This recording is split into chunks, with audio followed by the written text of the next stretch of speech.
नमस्कार मित्रांनो, स्वागत आहे तुम्हा सर्वांचं एकदा आपल्या यूट्यूब एज्युकेशनल चॅनलवरती। आजचं लेक्चर हे अत्यंत महत्त्वाचं होणार आहे, कारण आपण महत्त्वाचे जे पॉईंट्स आहे म्हणजेच सर्व महत्त्वपूर्ण ज्या क्रांती आहे त्याचे जनक आपण इथे कव्हर करणार आहे।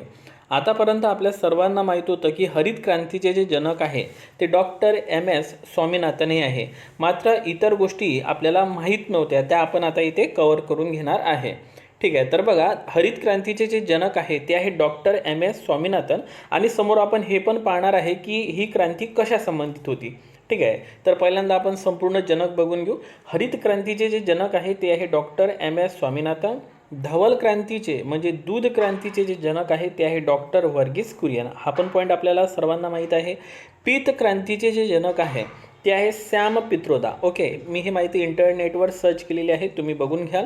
पीत क्रांतीचे जे जनक आहे, आणि इंग्लिशमध्ये सर्च करा, ठीक आहे, येलो रिव्हॉल्युशन जर विचारलं तर ते उत्तर तुम्हाला मिळेल, जनक ते आहे सॅम पित्रोदा।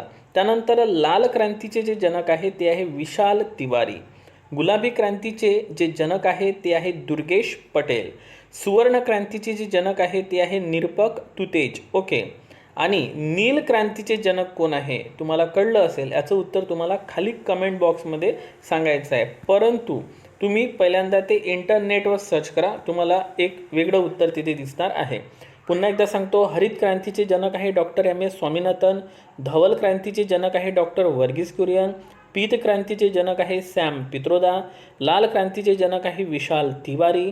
गुलाबी क्रांतीचे जनक आहे दुर्गेश पटेल। सुवर्ण क्रांतीचे जनक आहे निरपक तुतेज, आणि नील क्रांतीचे जनक कोण आहे ते तुम्हाला खाली कमेंट बॉक्समध्ये सांगायचं आहे। आता बघा, हा महत्त्वाचा पॉईंट आहे।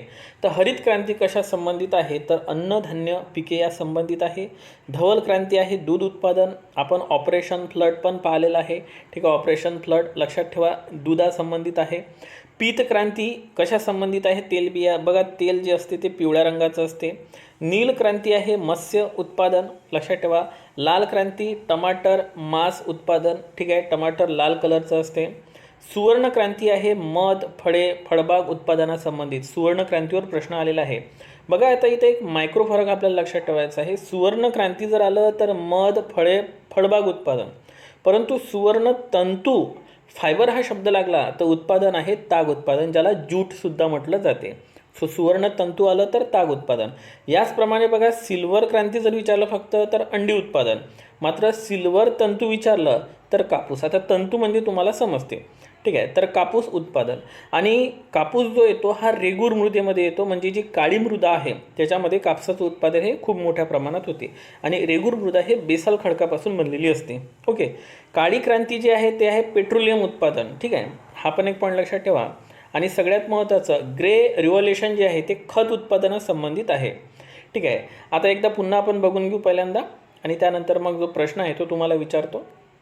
हरित क्रांती अन्नधान्य पिके, धवल क्रांती दूध उत्पादन ज्याला मी ऑपरेशन फ्लड म्हटलं, पीत क्रांती तेलबिया उत्पादन, नील क्रांती मत्स्य उत्पादन, लाल क्रांती टमाटर आणि मांस उत्पादन, सुवर्ण क्रांती आहे मध फळे फळबाग उत्पादन, सुवर्ण तंतू क्रांती सांगितली मी तुम्हाला, ताग उत्पादन, ठीक आहे। सिल्वर क्रांती जे आहे ते आहे अंडी उत्पादन, सिल्वर तंतू क्रांती म्हटलं तर कापूस उत्पादन, ठीक आहे, आणि काळी क्रांती म्हटलं तर पेट्रोलियम उत्पादन, आणि ग्रे रिव्हॉल्युशन म्हटलं तर खत उत्पादन, ठीक आहे।